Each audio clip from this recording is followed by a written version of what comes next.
queremos darle las gracias por estar en este encuentro para conversar sobre el panorama de las inversiones del llamado gigante asiático, el principal comprador de cobre en el mundo y por supuesto de nuestro cobre. Me refiero a China. ¿Y por qué lo hacemos? Porque sin duda China es el país como inversionista extranjero que más ha marcado la agenda noticiosa de los últimos meses con distintas inversiones en infraestructura local, además de que antes también había empezado a entrar con inversiones en empresas importantes de distintos rubros en nuestro país. Bueno, este es el último webinar del ciclo COVID-19, Economía, Empleo y Periodismo, que organizamos AIPEF junto a Sura Asset Management Chile para conversar sobre estos temas y también cómo han sido impactados por la pandemia, que de más está decir que es el tema desde hace un año y que lo seguirá siendo durante el 2021 en todo el mundo. Queremos agradecer la presencia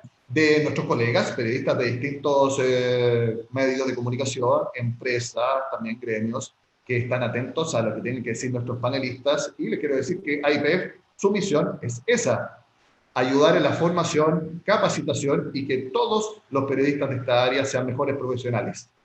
Bueno, vamos a saludar a quienes van a exponer en esta jornada. Primero, quiero saludar al consultor en temas de economía internacional. Lo podemos recordar cuando estuvo ayudando en la campaña de un ex candidato presidencial, Alejandro Guillén. Me refiero a Osvaldo Rosales. Los saludo ahí a Osvaldo.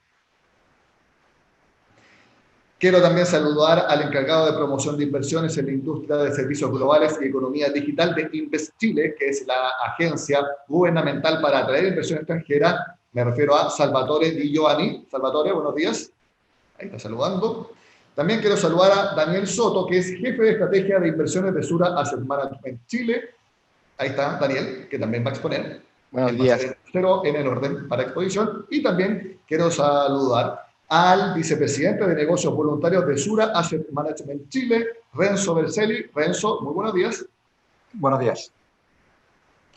Saludamos también a quienes están conectados a través del Facebook Live y YouTube de Inversiones Sura. Este encuentro, si algunas personas tuvieron que estar trabajando y no lo pudieron ver, les cuento que va a ser grabado y va a estar a disposición de todos quienes lo quieran revisar más adelante durante el día en la cuenta de YouTube de nuestra asociación, que es AIPEF Chile, Periodistas de Economía.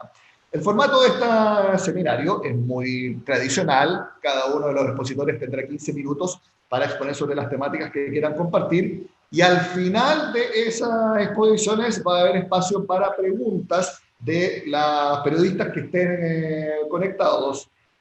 Para hacer las preguntas tienen que conectarse al chat disponible y ahí me las van a hacer llegar para que yo pueda transmitir la inquietud de cada uno de nuestros colegas.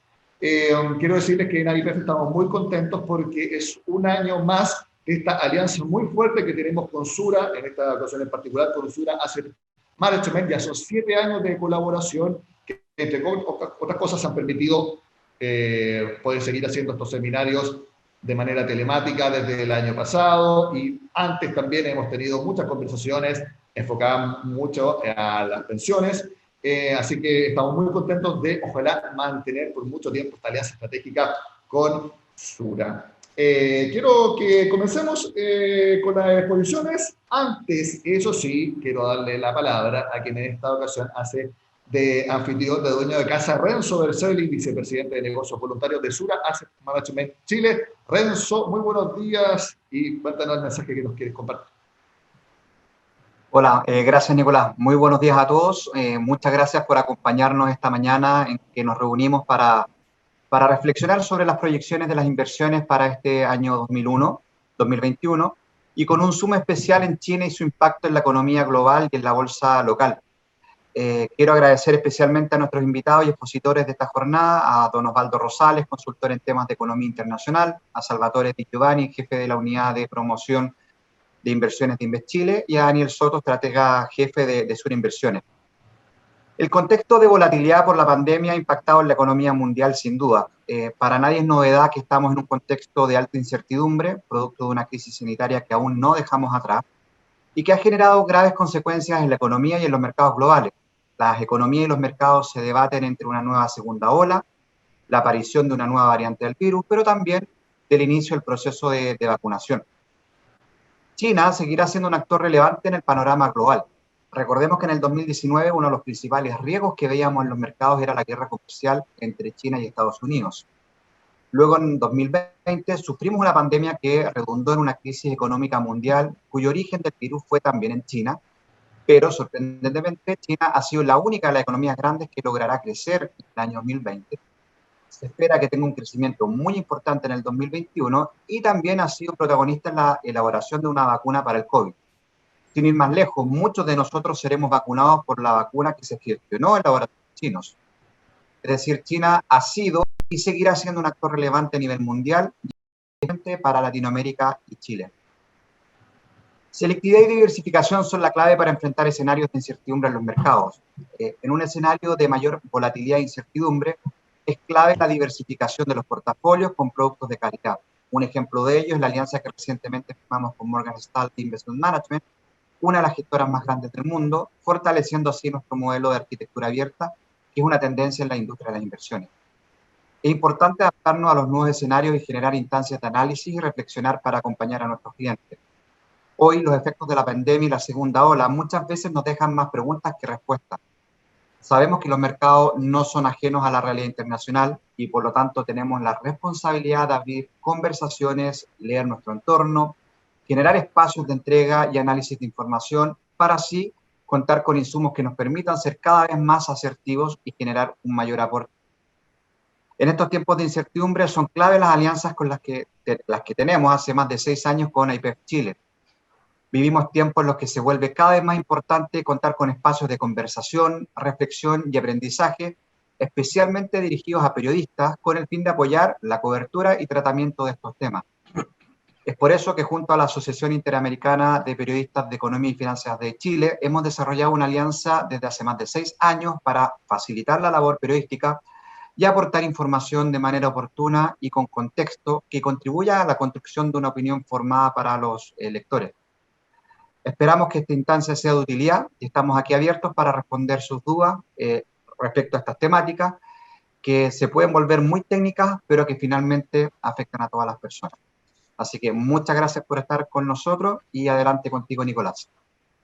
Muchas gracias, Renzo, por tus palabras de bienvenida. Ahora pasamos a las exposiciones. Les recuerdo a todos los panelistas que esto es un seminario en on, es decir, podemos citar todo lo que ustedes digan, así que manden buenos mensajes para que podamos reproducirlos en cada uno de los medios en que nosotros participamos. Quiero dejar con ustedes a nuestro primer panelista, que analizará el vínculo económico de China con Chile, el futuro de Asia-Pacífico en un escenario durante y post pandemia, y también el rol de los tratados de libre comercio. En realidad todo está íntimamente ligado. Él es magíster en economía de la Universidad de Chile, analista y consultor en temas de economía internacional, ha trabajado en la CEPAL, en la Cancillería, asesor de distintos gobiernos en Chile y en el extranjero, académico y autor de numerosas publicaciones, como les decía, fue quien estuvo junto a Alejandro Guillé en su campaña presidencial como encargado del programa económico. Y uno de los libros que publicó, El sueño chino, cómo se ve a China a sí misma y cómo nos equivocamos los occidentales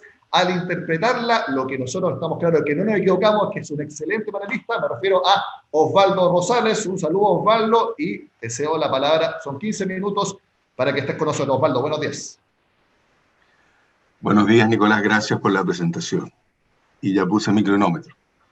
A ver, el primer tema es un paseo brevísimo por la economía global, producto, comercio, América Latina, y luego China y cómo engarza con todo aquello. Examinando la actualización del World Economic Outlook del Fondo Monetario que hizo este mes, destaca una incertidumbre notable en las proyecciones, en la medida que esta es una crisis inédita, es una crisis primordialmente sanitaria y luego económica, y por efecto la interacción crisis sanitaria, crisis económica, en economía resulta una crisis de oferta y de demanda, lo que agrega una complejidad adicional.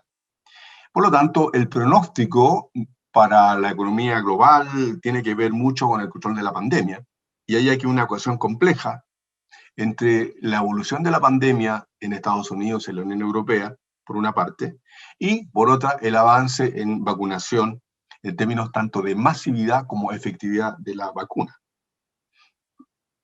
Como footnote, destaca en los últimos días la demora en la vacuna en la Unión Europea y las dificultades que está planteando la provisión de la vacuna Oxford al respecto. Bien, las cifras actualizadas del fondo indican que el PIB mundial está cayendo, o cayó en el 2020 menos de lo que se estimaba a mediados de año, una caída de 3.5, parecida a la caída de Estados Unidos, con Europa, en la zona euro, cayendo al doble, y América Latina también cayendo al doble. Lo que destaca, y ya lo mencionaba Renzo, es que entre los grandes, China es la única economía que crece, que sería un 2,3%. Pero lo importante es además la expansión para el año 2021.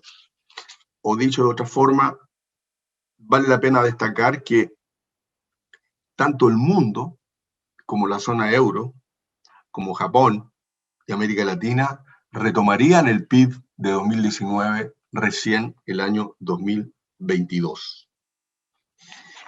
La contraparte de esto es exactamente el caso chino.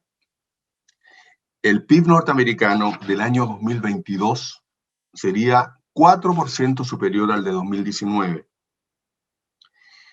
Y mientras tanto, el PIB de China del 2022 sería 17% superior al del año 2019. Esto creo que obliga a actualizar algunos pronósticos. Ya sabemos que el PIB chino medido en poder de paridad de compra es superior al norteamericano desde hace más de una década. Pero medido en dólares corrientes, todavía el PIB norteamericano sigue siendo superior al chino, y las proyecciones hablaban de que esto podría cambiar por ahí por el año 2033, 2034. Yo creo que esto se va a adelantar y creo que el PIB chino medido en dólares constantes superará al norteamericano probablemente en el año 2030.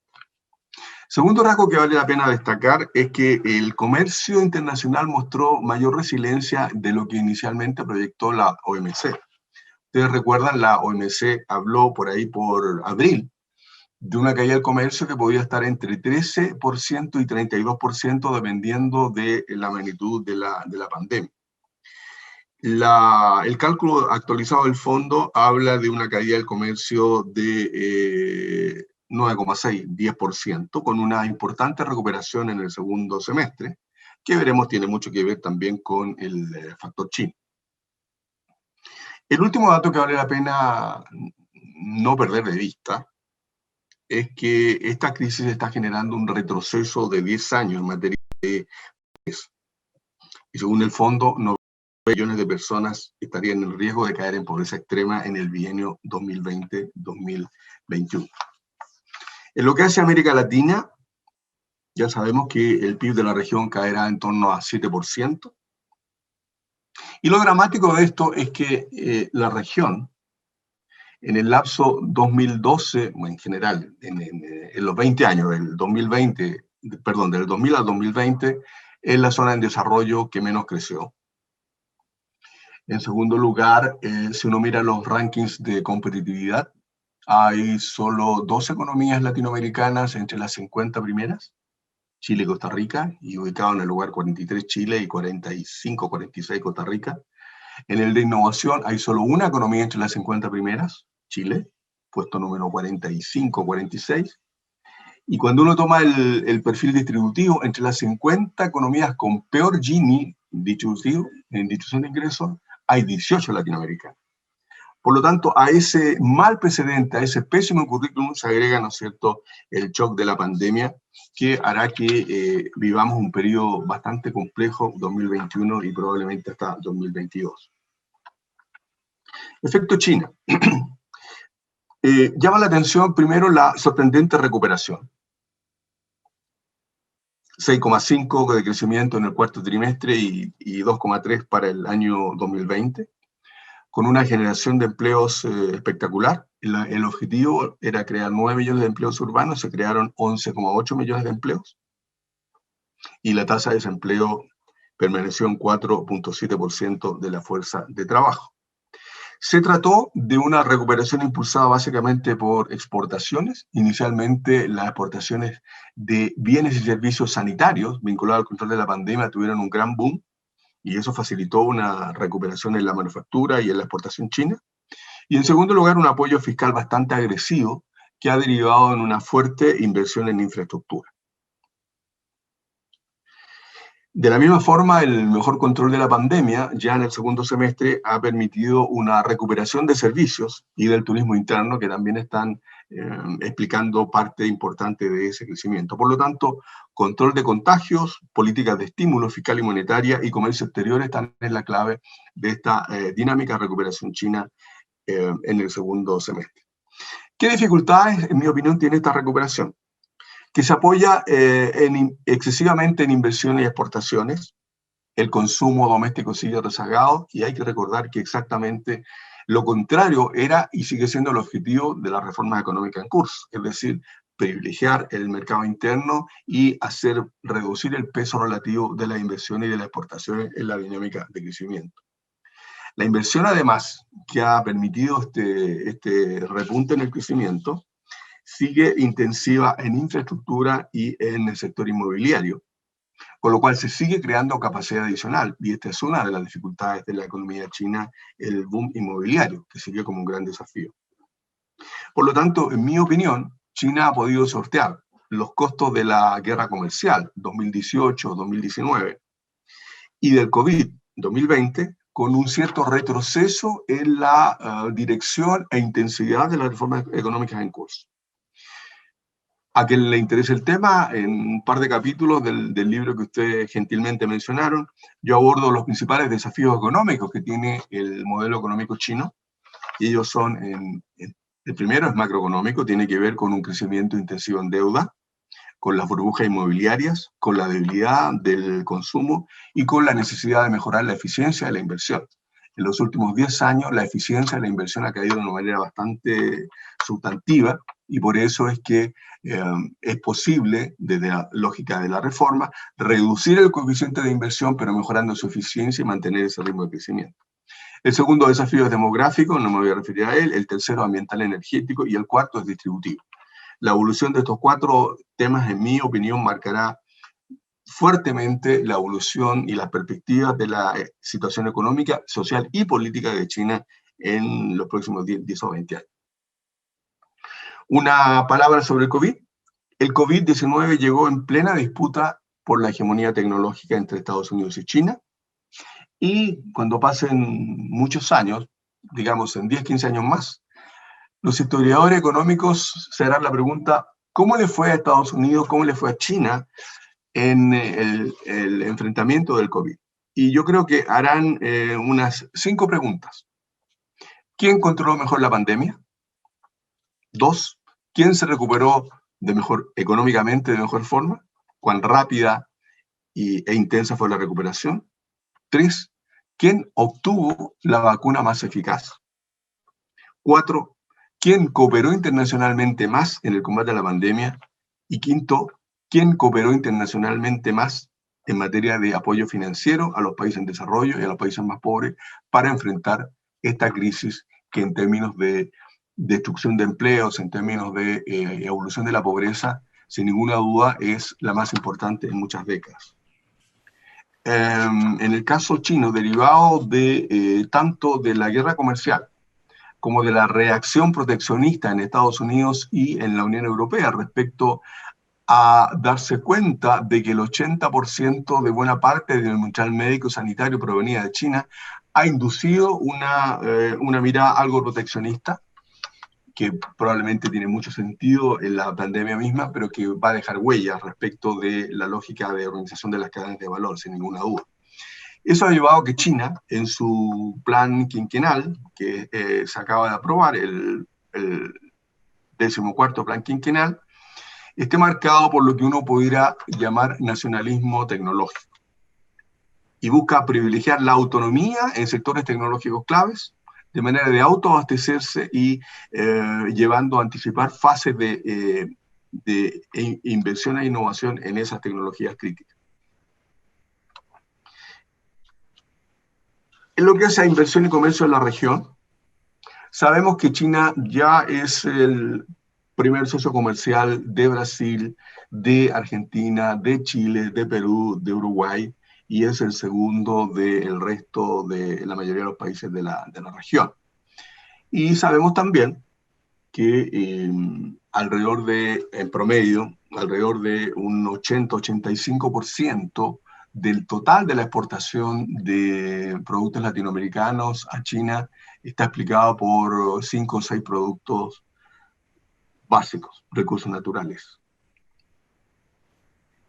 El principal déficit de comercio de la región con China es explicado por México y luego por Centroamérica.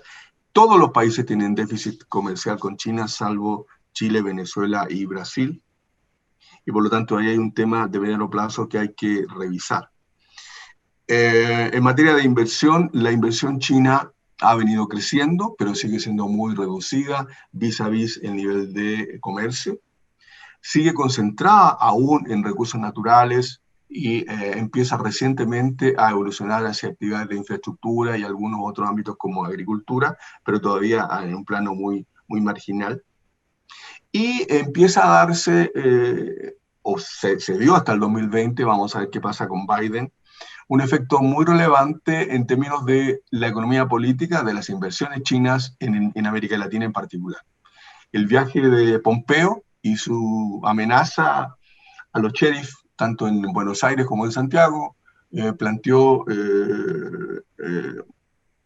la necesidad, desde la óptica de la Casa Blanca de ese entonces, de mirar con mucho cuidado las inversiones chinas en tecnologías, también en infraestructura, y probablemente la decisión que tomó Chile respecto del cable submarino tiene algo que ver con eso. Se había firmado un memorándum de entendimiento con China, se hicieron estudios prefactibilidad, de factibilidad, y finalmente la decisión fue llegar al Asia a través de un mecanismo indirecto, tipo taxista, ¿no es cierto? Llegar por Australia a través de Japón y de ahí de Japón al sudeste asiático. Raro. Dado que me estoy acercando a los 15 minutos, digo que acá el tema clave para los países de América Latina, para Chile en particular, en mi opinión es no caer en alineamiento activo en esta disputa tecnológica que con Trump o sin Trump va a durar varias décadas. Lo que deben hacer los países de la región es, al contrario, propender a un no alineamiento activo, evitando la politización del comercio y de las inversiones. No podemos sustraernos de la posibilidad de acceder a las redes 5G a la brevedad, y sabemos que Huawei lleva la delantera en eso, una delantera tecnológica de alrededor de 2 años, porque eso significaría modernizar el Estado, modernizar la gestión pública, la salud, la educación, la competitividad de las empresas, etcétera, etcétera. Y por último, en materia de inversiones, cada inversión extranjera, independiente de donde provenga, tiene que ser evaluada en su propio mérito y tiene que cumplir con las normativas ambientales, laborales y de todo tipo, de manera que se ajuste a las necesidades del país. No tiene sentido a priori cuestionar la procedencia de las inversiones por razones ideológicas. Y siendo 14 minutos con 20, llego hasta aquí, Nicolás. Gracias. Muchas gracias, Osvaldo Rosales. Excelente timing para también respetar el tiempo de los otros panelistas. Ahora quiero presentar al jefe subrogante de promoción de inversiones de Invest Chile, Salvatore Di Giovanni. Muchas gracias, Salvatore, por estar con nosotros. Te cedo la palabra. Hola, Nicolás. Voy a compartir pantalla. Me han cambiado el cargo 3 veces. Está increíble. Oye, un segundo. Comparto pantalla. Movilidad laboral se llama eso. Mantener a los tiempos. Bueno, primero quiero partir agradeciendo a Sura Inversiones y a la Asociación Interamericana de Periodistas de Economía por esta invitación, Economía y Finanzas, y obviamente aprovecho de saludar a Osvaldo, a quien conocemos y con quien Investir también hemos trabajado en algún momento. Bueno, para los que no conozcan, Investil es la agencia que promueve la inversión extranjera en Chile. Somos un organismo del Estado independiente, que le reportamos a un comité de ministros que incluye a los ministros económicos, está energía, minería, infraestructura, etcétera, agricultura, y también está presidido por el ministro de Economía, y nos compete el implementar la Estrategia Nacional de Fomento de la Inversión Extranjera. Dicho eso, mi presentación la quiero abordar con algunas cosas que van de lo general al caso particular de Chile. Lo primero, la salida masiva de capitales desde China al mundo viene apalancada en dos grandes dos grandes pilares. Primero, la política Going Global, que parte en los 90, pero que se fortalece en el 2004, donde se favorece la expansión internacional de las empresas del país y donde se ve la explosión de la inversión extranjera, de los flujos de salida de inversión extranjera chino. Y lo otro es el exceso de la capacidad productiva en el mercado doméstico, que durante la crisis financiera del 2008-2009, China incentivó a sus empresas locales a invertir fuerte, independiente de que eso fuera desacoplado de la demanda. Pero ese exceso de capacidad también empujó a que las empresas se atrevieran a salir y que se atrevieran a explorar el mundo. Dicho eso, hoy día China es uno de los principales inversionistas extranjeros en el mundo y Chile no está exento de lo que está pasando a nivel global. Solamente para aterrizarlo al mercado local, China es el principal socio comercial de Chile. Tenemos un flujo comercial que casi llega, son 39.000 millones de dólares el año 2019, donde el stock de inversión extranjera todavía aparece como muy bajo, 1.407 millones de dólares como stock de inversión extranjera, a pesar de que sabemos que hay movimientos mucho más grandes, pero que se tercerizan por varios países, y eso no ocurre solo con China, ocurre con muchos países, por eso que Holanda también es uno de los principales inversionistas extranjeros en Chile, no es porque las empresas holandesas sean las que están invirtiendo en Chile, y esto tiene que ver con las normas de contabilidad que tiene el Fondo Monetario Internacional y la UNCTAD. Por lo tanto, nunca vamos a saber, o cuesta mucho llegar al nivel específico de inversión extranjera que existe en un país. Sin embargo, cabe destacar que han habido transacciones súper importantes en Chile. Obviamente, la adquisición de parte de Transelec por Southern Power Grid por 1.300 millones de dólares, Tianqi por 4.000 millones de dólares, una participación en Sokimich, lo que acaba de ocurrir con State Grid, con la adquisición de Chilquinta por 2.300 millones de dólares, y así vamos sumando. Efectivamente, las inversiones chinas en Chile han cambiado en los últimos 10 años. Si bien al principio estaban orientadas a el hacerse de recursos, específicamente estaban orientadas en el sector minero, hoy día vemos un abanico que llega hasta la punta tecnológica. O sea, tenemos un data center, bueno, ahora están desarrollando el segundo, pero tenemos una región cloud de Huawei, que la anunció antes que otros grandes tecnológicos de otros países. Eso no quiere decir que los otros países no estuvieran trabajando en esa línea, pero es importante destacar que lo hicieron antes que los otros, y que hoy día siguen apalancando y siguen creciendo en Chile, lo que habla también de la apertura de las empresas chilenas y de los clientes locales de utilizar estas tecnologías que no son necesariamente de las otras potencias tecnológicas. Esta evolución en las inversiones nosotros también la vemos en nuestra cartera InvestChile, y aquí cabe destacar que la cartera InvestChile no incluye todas las inversiones de Chile, todas las inversiones extranjeras que pasan por Chile, sino que más bien la que de alguna manera, de manera proactiva, InvestChile gestiona. Y en este contexto, nosotros el año pasado teníamos una cartera de cerca de 22.000 millones de dólares con un poquito menos de 500 proyectos en distintas etapas. De estos proyectos, 35 proyectos son de origen de capitales chinos, que, insisto, puede que el flujo de inversiones no venga específicamente de China, pero sí son las empresas mandantes de origen chino. Y con inversiones que llegan a los 3.900 millones de dólares y que tienen una fase bastante avanzada de materialización. Y a esto nosotros no le estamos sumando todavía los 3.000 millones de dólares de la posible adquisición de CGE.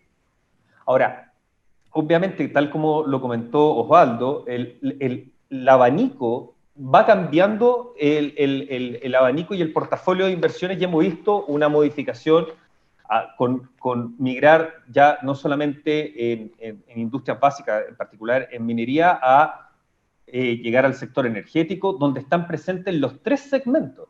O sea, hoy día tenemos empresas chinas relevantes en los 3 segmentos con proyectos grandes. Tenemos a China Three Gorges en el sector generación con 2 proyectos. Tenemos a SPEC en generación. Tenemos a Southern Power Grid en transmisión, y ahora tenemos lo más reciente y lo más caliente, obviamente, es la adquisición de Chilquinta y la adquisición de CGE en el segmento de distribución. Asimismo, desde el 2018, cuando Check se ganó la primera concesión por parte de una empresa china de un embalse por 173 millones de dólares, eso ha seguido evolucionando y va a seguir evolucionando, y nosotros creemos que las empresas chinas van a seguir apostando por infraestructura, donde ya el acceso al recurso no es, sino que es el acceso al mercado. Cuando uno mira los drivers de inversión van cambiando. O sea, tienes primero el acceso a recursos, que pueden ser recursos estratégicos o recursos generales, como después vas cambiando al acceso al mercado, y en este caso, cuando vemos infraestructura, cuando vemos energía, es acceso al mercado local, y lo que estamos viendo ahora es cómo las empresas chinas también están utilizando Chile como plataforma. Y ese es el caso específico de los data centers de Huawei, que en el fondo lo que hacen es usar las eficiencias del país para poder exportar servicios, porque esos data centers no solamente atienden Chile, sino que atienden la región, y eso habla de la eficiencia que tiene Chile, dado por su capacidad de conexión eléctrica y acceso a energías verdes, la interconexión que tiene Chile con los países vecinos, y obviamente internacional en términos de fibra óptica, entre otras cosas que hablan de esta capacidad. Nosotros vemos una evolución importante también en el sector alimentario. Todos sabemos que han habido algunas adquisiciones de viña, etcétera.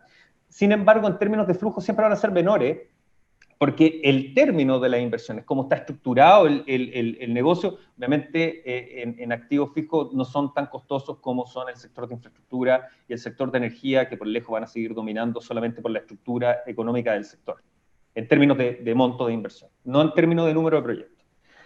¿Qué esperar para los próximos años? ¿Qué es lo que nosotros vemos en Invest Chile? Es importante destacar que nosotros tenemos una estrategia proactiva con China, la tenemos implementada desde el 2012 en adelante, cuando esto era el Comité de Inversiones Extranjeras, y que se ha ido profesionalizando y se ha ido profundizando en los lazos, tanto en los lazos, digamos, desde el punto de vista estatal y diplomático, como también en los lazos culturales y en entender cómo operan los negocios allá. De hecho, sin decir más, nuestro China Desk y la persona que está encargada de esto es china, habla chino y se manejan todos los sectores.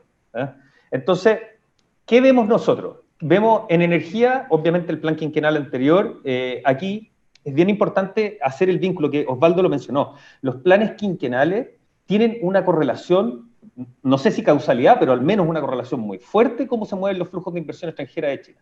Por lo tanto, el plan quinquenal anterior, el 13º, estaba enfocado en energías renovables, y hoy día China es el principal inversionista global en energías renovables, y no está exento Chile de esto, con presencia de empresas chinas, y que creemos que va a seguir creciendo. En el caso de infraestructura, la iniciativa Go West generó muchas capacidades en el momento de reactivación que buscó China con esa iniciativa, y obviamente el Belt and Road, que fue ratificado por el presidente Piñera, está enfocado en fortalecer la infraestructura y la conectividad. Por lo tanto, eso habla de la infraestructura física y de la infraestructura digital. Como Osvaldo mencionó lo del cable transpacífico, que no vamos a entrar en eso ahora, pero efectivamente, desde ahí también se ve un impulso importante a las inversiones en infraestructura, una vez que las empresas chinas entienden el modelo de negocio que hay en Chile. Y una vez que lo entendieron, se atrevieron y están avanzando. Y nosotros creemos que son muy competitivas, han hecho las mejores ofertas, y creemos que eso se va a mantener en el tiempo. Los últimos dos, esta es la última slide. La industria alimentaria, vemos que obviamente hay una clase media emergente en China que se diferencia por estatus. Por lo tanto, los productos importados, los productos premium, toman valor, y Chile se ha enfocado en exportar ese tipo de productos, y vemos espacio, obviamente, en el abastecimiento local, más el acuerdo comercial que se ha apalancado tremendamente en términos de aranceles. Vemos que el paso siguiente de una internacionalización es la inversión y el asegurar, obviamente, la seguridad alimentaria. Por lo tanto, creemos que también en el sector alimentario esto va a seguir creciendo. Lo vimos con la compra de Yoibio en la salmonicultura, fue una transacción por casi $900 millones, pero hemos visto muchas pequeñas que pasan desapercibidas de la prensa. Por lo tanto, eso va a seguir avanzando. Y finalmente, y no menos importante, y donde buena parte de la discusión global de la dominancia está, es en el sector de tecnología y de servicios tecnológicos. Y obviamente yo concuerdo con la visión de Osvaldo. Nosotros tenemos que mantener la neutralidad lo máximo posible, pues somos un país pequeño que no debe tomar partido y que debe tomar ventaja de las tecnologías que ponen a disposición y cómo las integramos para nosotros robustecer nuestro propio ecosistema de innovación y de provisión de servicios tecnológicos. Dicho eso, el plan quinquenal que mencionó efectivamente mi anterior panelista recoge la innovación y la digitalización de la economía, migra hacia una estrategia de carácter cualitativo, y lo que esperamos en ese plan quinquenal es que efectivamente esto repercuta también en cómo las empresas chinas están mirando el mundo. Y eso significa que esperamos más llegada de empresas chinas donde son líderes en tecnologías de última generación. Básicamente el Internet Plus, como le llaman ellos, para reconocerlo. En el fondo, la inteligencia artificial, hay dos potencias en el mundo que están llevando. Esto es uno es Estados Unidos y el otro es China. Y el mundo de Internet, el online, offline, lo lidera China. ¿Por qué? Porque tiene una cultura de negocio mucho más agresiva, porque está enfocada en la rentabilidad y no necesariamente en la última innovación y en un producto sofisticado, sino que más bien en lo funcional. Y lo vemos hoy con las plataformas, como te digo, online, offline, como las de bicicletas, como la de scooters, que al final creemos que esto se va a seguir repitiendo en Chile, y no solo en Chile, sino que en el mundo, pero Chile tiene una relación de largo plazo con China que podemos aprovechar y seguir creciendo y aprovechando todo ese know-how. Dicho eso, yo termino mi presentación. No sé cuánto me demoré, pero estoy seguro que menos de 15 minutos. Solamente haciendo hincapié que como Invest Chile nosotros no discriminamos, queremos traer lo mejor de manera proactiva para Chile, que beneficie a todos los chilenos y que permita que Chile se posicione como un hub para también proveer servicios a la región y obviamente sofisticar nuestra economía. Dicho eso, estamos convencidos de que China tiene un aporte que hacer al país. Con eso termino mi presentación. Muchas gracias, Salvatore Di Giovanni, de Invest Chile. Muy buenos datos entregaste en cuanto a números, en cuanto a rubros en que se espera que sigan invirtiendo chinos. Y también muy interesante lo que mencionabas sobre la cultura de negocios que ellos tienen. Yo creo que nos ha dado buenas luces para seguir enfocando esta conversación. Ahora quiero dejar a nuestro tercer panelista. Él es jefe de estrategia de inversiones de Sura Asset Management Chile. Me refiero a Daniel Soto. Ahí ya lo vemos que está entregando su presentación. Simplemente les recuerdo que esta es la última, el último panelista, y después vienen las preguntas por parte de los medios de comunicación y los periodistas conectados. Daniel, 15 minutos desde ahora ya. Gracias, Nicolás. Bueno, buenos días, gracias por asistir al seminario. Mi presentación consta de algo bastante concreto, y es la relación que finalmente tiene China con la bolsa local, específicamente, digamos, con el IPSA, que es algo que no se comenta mucho tal vez en los medios, pero la relación que finalmente hay entre las políticas públicas que haga Beijing con respecto a lo que pasa en nuestra renta variable local y en nuestros activos de riesgos locales es bastante alta.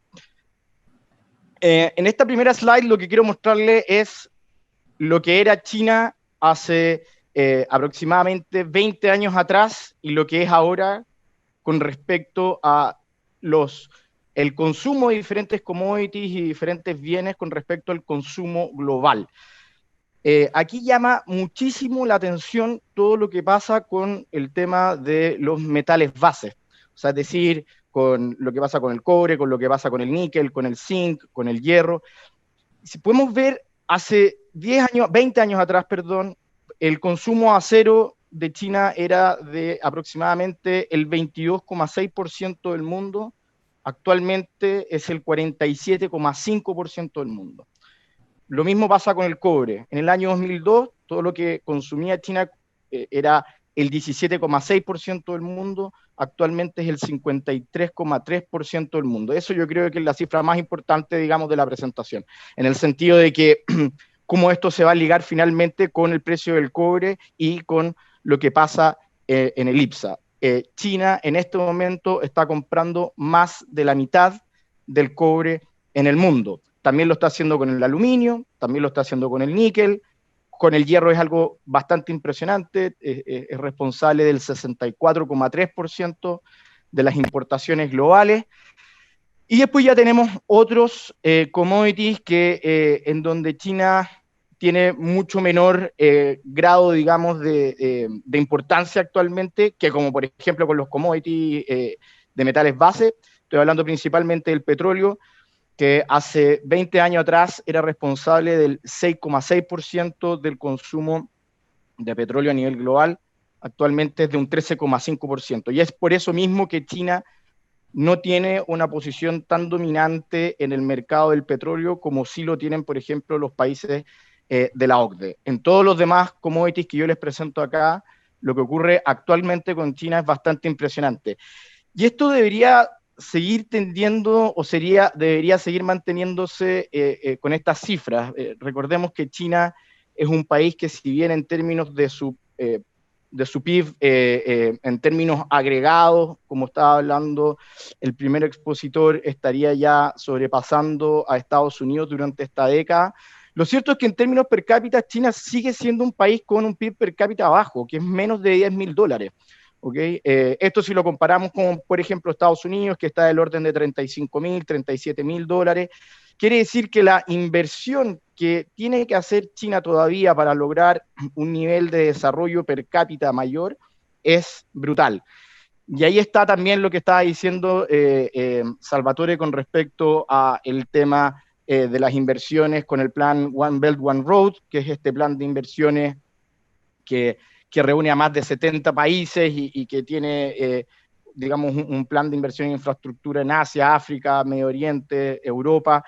Y eso finalmente se traduce en, obviamente, seguir consumiendo de manera sostenida y tal vez de manera acelerada mayor cantidad de commodities y tal vez mayor cantidad de otros bienes de aquí en adelante. Entonces, en este gráfico se puede ver claramente la importancia que tiene China en el mundo en lo que a commodities se refiere, pero en particularmente el tema del cobre para nosotros es tremendamente importante. Entonces acá la pregunta que nos cae de cajón, digamos, a todos los que nos dedicamos a los análisis de inversiones, bueno, si China finalmente es el responsable o el mayor responsable del consumo de cobre en el mundo, quiere decir que cuando su consumo se acelera, deberíamos tender a ver mayores precios en el cobre, deberíamos tender a ver una tendencia alcista en el precio del cobre. Y para eso casi siempre se nos presenta, digamos, las cifras de crecimiento. Con eso casi siempre uno puede llegar a alguna conclusión de si tal o cual país o tal o cual continente se está acelerando o desacelerando. El gran problema con China es que cuando nosotros miramos las cifras de crecimiento, las únicas caídas importantes que vemos son durante las crisis. Aquí tenemos la caída del PIB del crecimiento del PIB durante la crisis subprime, y aquí tenemos la caída del crecimiento del PIB durante la crisis que recién vimos del tema de la pandemia. Pero desde el 2000 hasta aproximadamente el 2020, lo que se veía en el crecimiento del PIB de China era un crecimiento casi de reloj, que había muchos medios internacionales y analistas que decían estas cifras no pueden ser reales. Entonces era relativamente complicado poder establecer si íbamos a tener una aceleración en el precio del cobre, si íbamos a tener una tendencia alcista, una tendencia bajista en el precio del cobre y los commodities, al mirar nada más que esta cifra de crecimiento anual del Producto Interno Bruto. Por lo tanto, lo que se hace en muchos marcos de análisis de casas de estudio, de administradoras de fondos, es mirar otras cifras que te puedan dar alguna idea de cómo está finalmente el ritmo del crecimiento de la economía de China. Y este es uno de los indicadores que actualmente más se miran y que tiene un carácter de ser un índice adelantado, es decir, nos da una idea de cómo va a estar la situación de la actividad en el futuro. Este es el impulso del crédito en China, es decir, qué tan acelerado está aumentando el crédito, y acá se junta tanto el crédito bancario como las transferencias fiscales que hace el gobierno central a las provincias. Y aquí claramente se puede ver que desde el año 2010 hasta nuestros días hay procesos de aceleración en el impulso del crédito y procesos de desaceleración en el impulso del crédito. Últimamente hemos visto una aceleración en el impulso del crédito, lo cual tiene sentido dado que se está haciendo por un tema, digamos, de poder ayudar con la crisis económica que nos dejó el tema de la pandemia. Y aquí lo que uno quiere ver es cómo esto se relaciona, digamos, al precio del cobre, Y más allá de un análisis, digamos, estadístico exhaustivo, que también se puede hacer perfecto, pero lo que uno ve es que hay una cierta tendencia de este impulso del crédito en China en afectar el precio de las materias primas de manera directamente proporcional, ¿ok? Y lo hemos visto de manera muchísimo más clara desde el año 2014 en adelante, en donde caídas del impulso del crédito en China finalmente coincidían con caídas en el valor del IPSA y viceversa. Cuando teníamos un aumento del impulso del crédito en China, vemos aumento del precio del cobre. ¿Qué es lo que ha propiciado finalmente de que tengamos el cobre en estos momentos en $3,6? En gran medida también se debe no solamente a la liquidez impresionante y estímulos fiscales que vemos en Europa y en Estados Unidos, pero por las láminas que les presentaba anteriormente, la causalidad te dice que este impulso del crédito que estamos viendo, esta expansión del impulso del crédito en China que hemos visto últimamente, estaría explicando esta mayor subida del cobre. ¿Y qué tiene finalmente que ver esto con el IPSA? Es que el IPSA al final del día tiene una correlación altísima con el precio del cobre. Y aquí hay un tema que no es tan straightforward, no es tan claro para muchos inversionistas locales, porque dicen que finalmente, ¿cómo va a ser esto posible? ¿Cómo va a ser de que la correlación que hay entre el precio del cobre y el IPSA va a ser tan alta si finalmente no tenemos ninguna empresa, digamos, exportadora o una gran minera, digamos, de cobre dentro, digamos, dentro de nuestra bolsa local? Y esto tiene que ver, digamos, por los efectos de segunda vuelta. Y yo creo que es súper importante. A mí me tocó estudiar un tiempo un tema de una comuna en Chile que queda en el sur, la comuna de Arauco, en donde gran parte de la economía de esa comuna finalmente funciona en base a la planta de celulosa Arauco, ¿ok? Y uno podía ver finalmente que la mayoría de los negocios, o sea, si uno hiciera una especie como de bolsa, digamos, una especie de bolsa de Arauco en donde salen a listarse, por ejemplo, las empresas de construcción que están ahí, los restaurantes, las panaderías, etcétera, uno finalmente vería que el precio de esas empresas finalmente va a estar correlacionado al precio de la celulosa, porque en la medida que el precio de la celulosa aumenta, las expectativas de que la planta, digamos, de Arauco, por ejemplo, Sagrande, que es lo que pasó últimamente con el proyecto MAPA, y lo que hizo que finalmente en esta comuna llegaran 10.000 nuevas familias, el tema de del precio del suelo y los bienes inmobiliarios ha subido de manera impresionante, se han abierto más restaurantes porque hay más familias, las empresas de construcción han tenido que construir más casas porque han llegado más gente, etc. Entonces, eso yo creo que es un ejemplo muy gráfico de cómo el precio de un commodity finalmente tiene un efecto de segunda vuelta en una economía en particular, en donde uno no ve, digamos, que el precio del commodity está, digamos, en la calle y en el día a día. Acá nosotros tenemos otras empresas que están listadas en bolsa, como Falabella, tenemos retail, tenemos inmobiliario retail, tenemos banca, etcétera, etcétera. Pero finalmente todo esto se va a ver afectado de manera indirecta. Uno de los grandes factores, como les digo, es finalmente el tema del precio del cobre. Entonces, la gran vuelta que me di acá finalmente es que las políticas públicas o las políticas económicas que se toman en Beijing finalmente van a afectar de manera muy fuerte el precio del cobre. ¿Por qué? Porque China es responsable de más del 50% de las importaciones del cobre del mundo. Nosotros somos el principal exportador de cobre del mundo. Por lo tanto, todo lo que ocurra con el precio del cobre y con los volúmenes de compra van a afectar de manera directa a nuestra economía y de manera indirecta en el valor del IPSA. Y eso es un trabajo también que uno puede hacer en términos de correlación, en términos estadísticos, que también da resultados significativamente relevantes. Entonces ya un poco como me quedan nada más que 2 minutos y aquí lo que quiero llegar, digamos, es a tratar de ver, bueno, entonces, perfecto, sabemos cómo se relaciona China con el IPSA, qué es lo que deberíamos esperar en los próximos 12 meses, ¿ok?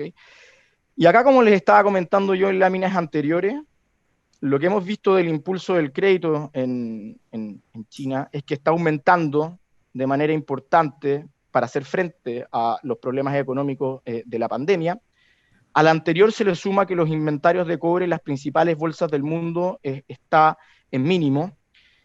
Y esto también se junta con un tema político muy importante, en donde varios análisis geopolíticos te dicen de que finalmente China no se puede dar el lujo de tener una sociedad con un desempleo muy alto, dado que esto finalmente pone en jaque un sistema político que no es democrático.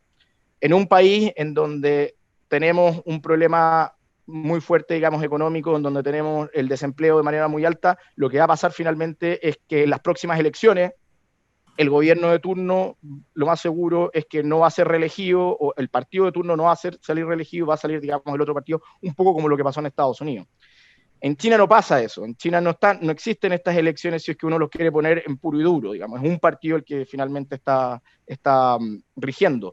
Por lo tanto, tener algún grado de descontento social pone en jaque este equilibrio que el gobierno chino es extremadamente celoso en cuidar.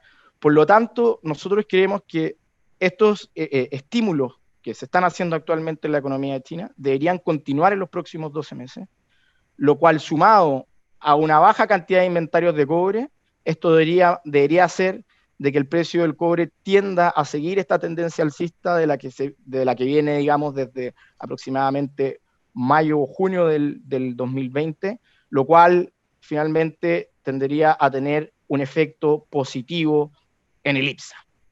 Y ahí la pregunta de cajón es, entonces, ¿quiere decir que hay que poner todas mis fichas en el IPSA? Esto es la parte internacional. El gran tema con el IPSA es que en este momento tiene dos relatos, y que uno es la parte internacional, que es benigna, y por otra parte tenemos la parte local, en donde obviamente vamos a tener que sortear una serie de riesgos geopolíticos en el corto plazo y de la pandemia en el cortísimo, que a nosotros como Sura Inversiones nos hace mantener una posición neutral de Chile dentro de los portafolios. ¿Ok? Eso sería mi presentación, Nicolás.